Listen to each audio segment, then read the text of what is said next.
Hello everyone, first time మన channel చూస్తుంటే subscribe చేసుకోవడం మర్చిపోవద్దు. వీడియోలోకి వెళ్ళినట్లయితే కార్తిక్ ఇంట్లో స్వప్న, కాశీ, దాసు కూడా ముగ్గురు రావడంతో అందరూ కూర్చొని మాట్లాడుకుంటూ ఉంటారు. అప్పుడే దీప, మీరే నిన్న అన్నారు కదా ఇది ముగింపు కాదు ఆరంభమని. ఇప్పుడు ఎలా ముందడుగు వెయ్యాలి, ఏం చెయ్యాలి అనేది ఆలోచించండి. దానికి అనుగుణంగా మేమందరం కూడా మీ వెనకే ఉంటామన్న సంగతి మీకు ఎలాగో తెలుసు కదా. ఆలోచించి నిర్ణయం తీసుకోండి అని చెప్తుంది దీప. అప్పుడే స్వప్న, అన్నయ్య నువ్వేమీ అనుకోనంటే నిన్న నేను కాశీ ఒకటి అనుకున్నాం, చెప్పనా అని అడిగితే ఏంటో చెప్పు అని అడుగుతాడు కార్తీక్.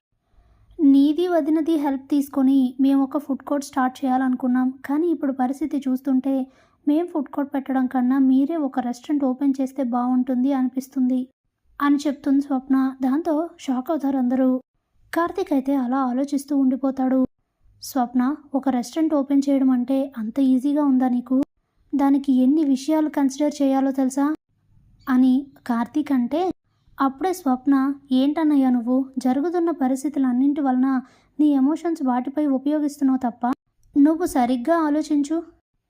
ఈ రెస్టారెంట్ బిజినెస్లకి సంబంధించి లండన్ వెళ్ళి మరీ సపరేట్ కోర్సులు ఎన్నో తీసుకొని వచ్చావు, వీటిపైన పూర్తి నాలెడ్జ్ నువ్వు గెయిన్ చేసావు. రెస్టారెంట్ ఓపెన్ చేయడానికి అంతకన్నా ఏం కావాలి? ఇప్పటికిప్పుడు డెసిషన్ తీసుకోవడం కాదు, ఒకసారి బాగా ఆలోచించన్నయ్య అని చెప్తుంది స్వప్న.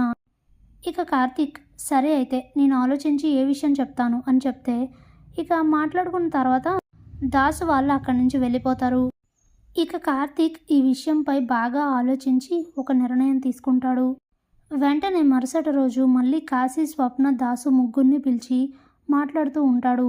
నువ్వు చెప్పింది నాకు నచ్చింది స్వప్న, ఇప్పుడున్న పరిస్థితుల్లో మనం రెస్టారెంట్ ఓపెన్ చేయడమే కరెక్ట్ అని చెప్తే ఇక అందరూ కూడా చాలా హ్యాపీగా ఫీల్ అవుతారు కార్తీక్ నిర్ణయానికి. అప్పుడే స్వప్న, అది మా అన్నయ్య అంటే ఎప్పుడు ఆ స్పిరిట్ నీలో ఉండాలి, అయినా మనం ఏ విషయంలో భయపడాల్సిన అవసరం లేదు. నువ్వు ఐడియా ఇస్తూ ఉంటాం, మేమందరం దాన్ని ఇంప్లిమెంట్ చేస్తూ ఉంటాం. మనందరం కలిసి వర్క్ చేస్తే ఖచ్చితంగా ఈ రెస్టారెంట్ సక్సెస్ అవుతుంది.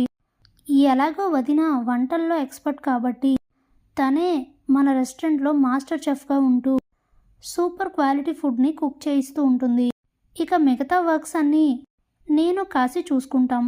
ఇంతమంది ఉండగా నీకెందుకన్నయ్య టెన్షన్ అని అంటే, అలాగే స్వప్న, నువ్వు చెప్పినట్లే చేద్దాం అని చెప్పి ఇక నలుగురు కలిసి ప్లాన్ చేసుకుని మొత్తానికి ఓ రెస్టారెంట్ అయితే ఓపెన్ చేస్తారు.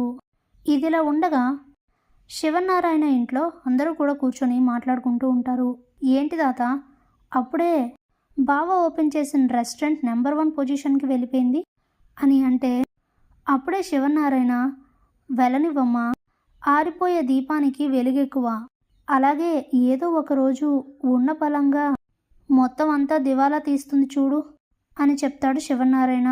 అప్పుడే సుమిత్ర తన మనసులో, నాకెందుకో అలా అనిపించట్లేదు, కార్తీక్ ఖచ్చితంగా గెలుస్తాడని అనిపిస్తుంది, అలాగే వాడు గెలవాలి కూడా అని మనసులో అనుకుంటూ ఉంటుంది. ఇది ఇలా ఉండగా దీపా కార్తీక్ రెస్టారెంట్స్కి మంచి క్రేజ్ పెరగడంతో ఇక చాలా ప్లేసెస్లో వేరే వేరే సిటీస్లో కూడా ఈ రెస్టారెంట్ యొక్క ఫ్రాంచైజీస్ తీసుకొని చాలా రెస్టారెంట్స్ కూడా ఓపెన్ అయిపోతాయి. ఇక అలా ఈ రెస్టారెంట్ ఎలా అయితే ఎదుగుతూ వస్తూ ఉంటుందో బయట జనాలంతా కూడా దీపా కార్తీక్ రెస్టారెంట్స్ వైపే ఎక్కువ మగ్గు చూపి బాగా ఇంట్రెస్ట్తో ఉండడంతో ఇక జ్యోత్స్న గ్రూప్ ఆఫ్ రెస్టారెంట్స్లో ఫ్రాంచైజీస్లో ఉన్న రెస్టారెంట్స్ అన్నీ కూడా ఒక్కొక్కటిగా క్లోజ్ అవుతూ వస్తూ ఉంటాయి. ఈ విషయం అంతా తెలుసుకున్న శివనారాయణకైతే చెమటలు పడుతూ ఉంటాయి. ఏంటిది, నేనేదో అనుకుంటే ఇక్కడ ఇంకేదో జరుగుతుంది అని ఆలోచిస్తూ ఉంటాడు శివనారాయణ. ఇక అలా Jyotsna group of companies main branch కూడా మూతపడడంతో బ్యాంకులో శివనారాయణకి కొన్ని లోన్స్ కూడా ఉండడంతో అవన్నీ క్లియర్ చేయమని బ్యాంక్ ఆఫీసర్స్ ప్రెజర్ పెట్టడంతో అవన్నీ కూడా క్లియర్ చేసేసరికి శివనారాయణ వాళ్ళు ఉంటున్న ఇల్లు తప్ప ఇక ఏది కూడా వాళ్ళకైతే ఆస్తులు మిగలవు. ఇక దాంతో కుప్పకూలిపోతాడు శివనారాయణ. అప్పుడే సుమిత్ర, ఇప్పటికైనా తెలిసిందా కార్తీక్ అంటే ఏంటో, అనవసరంగా లేనిపోని మాటలన్నీ అని వాడిని మన కంపెనీ నుండి బయటికి పంపించేసి వాడికి మీరే సొంతంగా ఎదగాలన్న గొప్ప ఆలోచన ఇచ్చారు మామయ్య. నిజానికి ఇది వాడికైతే మంచి జరిగింది, అని చెప్పి సుమిత్ర అక్కడి నుంచి వెళ్ళిపోతుంది.